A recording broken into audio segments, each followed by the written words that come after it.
Adam Silver was a guest on KG Certified with Kevin Garnett, one of my favorite podcasts out there. And Kevin Garnett went straight to the real questions and asked Adam Silver if there was a scoring problem and if hand checking would come back to actually stifle a little bit the high scoring that we've been witnessing lately. So take a listen to what Adam Silver had to say about this topic, and then we can come back and react to it. But before we do so, please like the video and subscribe to the channel. The high scoring working? Because I want to know, will there ever be a time in our lives where the hand check comes back? Is that going? Is this kind of the wave in which we're going now? I'll answer it coming from the fan in me, which is, and maybe data comes into play here because I can look at television ratings and other measures of interest. There was a point, I believe, probably in around the late 90s when the game became too physical. And I think we lost some of For our viewers, you mean? Yeah, and I think for our fans, from the aesthetic enjoyment of the game, where it de-emphasized the particular skill a player had and maybe weighted too heavily physicality, where a big, strong player could come in and prevent a incredibly skilled player from doing those kinds of things. I think of, not that he's a small guy, but a smaller player like Steph Curry can do on the floor. I think that when you think of his ability to shoot, his ability to move through the paint, that if guys could just bang him and knock him to the ground, as that was once the case in the league, I don't think that would be a better brand of basketball. I also think we have to find the right balance, because I know when I sit in the stands or talk to friends sometime, they want to bring back, and we've tried to bring back a little bit more of the physicality. Like, I think people like to see hard defense. I mean, it goes a little bit before to what you and I are talking about, like touch and feel. Like, I don't think either people like that idea that guys can go through unscathed and like you're protecting your star players. And in fact, we made some changes this season where sort of, I don't know, the unnatural basketball moves, you know what I'm referring to, and where those were being, players were gaming the system in a way. Brilliant players playing by the rules had found ways where those were becoming defensive fouls. So we reset this year, which is something you got to do in the offseason. You don't want to change mid-course, but we made it clear, those players, that that's no longer going to be a foul. And of course, because they're the greatest players, they adjust and they find other ways to score. So there you have it. So first off, is there actually a scoring problem in the NBA according to you? Because lately, the scoring has been very high. I feel like the scoring overall has been increasing year after year, but this year it feels like a new level has been attained by the players. We've just witnessed 270 pieces within 1 week between Joel Embiid and Luka Doncic, and 260 pieces also, interestingly enough, in losses by Devin Booker and Karl Anthony Towns, right? We also have currently 4 players who average about 30 points, with Joel Embiid actually averaging 36. And it feels like every night at least 140 piece is being dropped. Like, if I don't see, when you go on the NBA account, for example, on Instagram, and they post all the stats, I feel like I'll see some crazy stuff every day, and sometimes by very random players. So is there actually a scoring problem? I'll talk about the good aspects first of the high scoring, and then I'll discuss the bad. Because I feel like, first of all, the first positive that I have is that every night we are witnessing greatness, if not history, which kind of links back to Adam's vision of him saying that as a fan, he wants to see a lot of scoring, and he wants the players, the great players, the very skilled players, to be able to put their skills on display without being just thrown to the ground, right? So I guess he accomplished his vision right there, and I ain't mad at it. I feel like a lot of records are being broken, which is very entertaining to witness, unless you're a hater, unless you don't like change, unless your favorite players are in the past and you don't want them to see these guys being overthrown. I feel like as a fan of the game, you appreciate the fact that you can tune in, and 1 week you'll see LeBron break a record, then you'll see Joel Embiid break a record, then you'll see Luka Doncic, Nikola Jokic, Russell Westbrook, all these guys break records again and again. It feels like the game is evolving in the right path and that is not stagnant. So that's definitely a plus in my opinion. The third plus that I have is the very high level scoring ability that's being displayed on a nightly basis. And even when he's not scoring, just seeing the skill set, for example, from the guards. And at this point, from everyone, just seeing some handles, some crazy passes that just could not happen if, again, every time you get hot, every time you want to get jiggy, you just get thrown to the ground, right? So I'm glad it's entertaining to see that.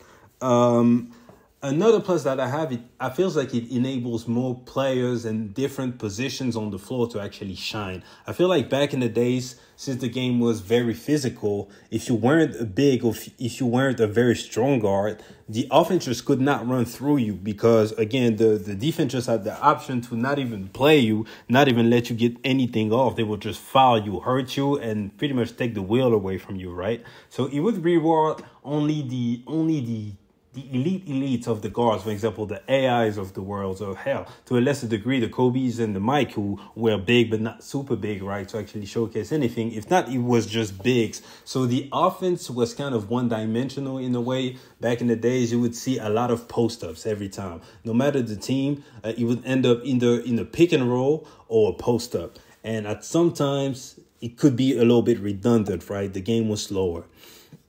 Another plus that I have is that it kind of replaces the low skill players away from the game, and now it replaces them by players who actually contribute to, who at least have one high level skill on the court. So it increases the level of the offense overall. Like now, if you can't shoot, it's going to be hard for you to play. If you can't handle the ball, it's going to be hard for you to play. If you can't create your own jump shot, it's going to be hard for you to play without a very good superstar, right? Back in the days, I feel like not a lot of them, but you would see a lot of players who are just out there to butcher people on the court, but they don't really contribute anything to the offense or the entertainment, unless you find some entertaining in people getting slammed to the floor. Some people will, but me personally, I also like seeing the skill, right? And in theory, but the coaches are not taking advantage enough of this aspect, in my opinion. It kind of gives the offense more ammunition to actually build a different identity per team according to your skill set and the skill set of your players. So I wish a lot of coaches would go away from just the ISO dominant play and just be like, okay, 5 guys, just like the Boston Celtics, for example, 5 guys who can do a little bit of everything. Let this guy play free. That would be great. The last but not least plus that I have is that despite the high level scoring, nobody is actually breaking the wild records. Like, we haven't seen anyone drop 80 since Kobe in the 2000s, and obviously nobody has dropped 100 points. And watching someone go from historic nights like that is very entertaining. Like when Joel Embiid dropped 70, I was tuned in. I was like, man, how much is he going to get? Like, I was very entertaining. He did it in only 37 minutes. And had he played 48 minutes or overtime, I'm convinced he could have had something wild, like 90 points. Or when I was watching Cat or Devin Booker putting on a shooting clinic from 3, that was super entertaining to see that. So these are for the positives that I have about the high scoring. Now about the minuses that I have. I feel like depending on the player, it feels like the defenses are just not allowed to guard anymore. And it feels like it's a lot of gimmicky basketball. Like, I love Joel Embiid, for example, but seeing him sometimes bait fouls, it's kind of annoying. Giannis can just run into people, and it's either I'm stronger than you, so I'm scoring, or it doesn't matter. I have to match you moving, or at least try to defend myself from you just running me over, and it's a foul every single time. And it kind of slows the game away. Giannis has that long-ass routine at the free throw line. It's annoying. SGA, if he drives to the basket, which he does a lot, it's a foul 9 times out of 10. Same with Luka. Luka has a lot of flopping too. It feels like it just takes away a lot from the defenses. And at some point, the defenses just kind of stop trying. And now these guys just have highway to the basket, or they can just get their shots off, and they're so good that it's going in all the time. So it kind of takes away from the value. Another minus that I have is that 30 points just doesn't mean anything anymore. Again, as I told you, you have 4 players averaging 30 with one guy averaging 36. And sometimes you watch Joel Embiid drop 36, for example. It feels so light. It feels like it requires him no effort because he's already stronger than most of the guys in front of him. He has the jump shot, And now if you're trying to use your hand just a little bit, it's a foul. So it feels like sometimes he's just out there walking and cruising into 36, 10, and 5, which is very impressive. That shows that how good he is. But again, like it's like back in the days, like you had to hustle to go out there and go and drop 30. Like it felt like you actually did something. Or you have guys like Nikola Jokic, sometimes he won't even be aggressive, but it's just so many possessions that it's like, all right, triple-double, 20-point triple-double, I missed 2 shots or whatever. Nobody was able to defend. And yeah, it doesn't feel the same anymore. Plus, another minus is that I feel like dropping 30 or 40 or hell, even 50 is attainable to almost anyone. So on one end, it kind of shows the overall improvement of the league and of the skill set of the players. But I feel like a guy like, for example, Terry Rozier, good player, but he should not be able to go out there and drop 50 just like that. You know, like Kevin Garnett recently had a point saying that you are a superstar if you can drop 50 in the league. That's just cap. An all-time great like Kevin Garnett back in his days, because of the defense, his career high is 47 points. But now you have multiple guys. Like, for example, Sadiq Bey, I remember him when he was on the Pistons. Like, he's a good shooter, but he had a 50-point game. You know, Sadiq Bey should never be able to drop 50 in a game. You know, I feel like this should be something that just you have to be at least all-star level to be able to drop 50, or it kind of discredits the NBA as a whole and the overall level of the defense, you know. But that's just me. Another negative that I have is that if this keeps going at this rate and we keep on seeing frequently 50 pieces, 60 pieces, or hell, even 70 pieces, at some point it won't even feel special anymore. And you don't want that. Like you want it to be as rare as an event as possible. So every time it happens, like it's historic, you know. If it's happened every week, at some point it's like, yeah, man, Joel Embiid at 70 tonight. What else? You know, like we won't even talk about it, and you don't want to be desensitized to greatness. So I feel like right now it's cool that we are in the space when players can go for these numbers, but we need it can't be any worse than that, or it's going to be bad for the brand of basketball as a whole, and the ratings will keep dropping. Another minus that I have is that I feel like basketball is kind of losing its edge. And although we want to see skill, it still needs to be a good balance of animosity, of energy on the court or whatever. And I feel like a lot of it has been taken away from the rest being super soft. And now, for example, if you dunk on someone, you can't even stare him down, or it's a tech, you know? Like, or if you try and take it strong to the rim, you can just have someone just throw his body in front of you and it's going to be a charge. So you can't really use your body anymore.